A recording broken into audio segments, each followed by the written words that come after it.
You are one of the strongest people I know. Never in our friendship I've seen her cry, kahit kung makagundo na sa mga literature or movies. But today,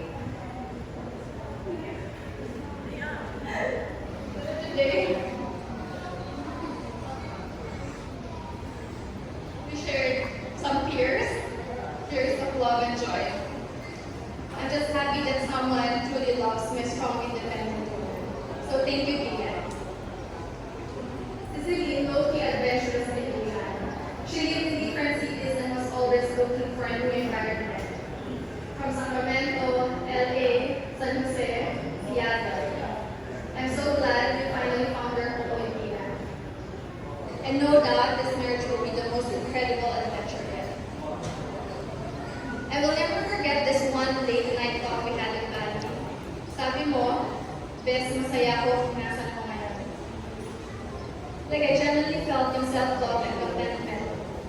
And in the next few weeks, Ian came into the picture. You told me you met someone from your childhood. I thought, he could be the one for Celine. Kasi sabi mo nga, ganun pala yun. Kapag masaya and peace ka na sa sarili mo, nagibibigay mo.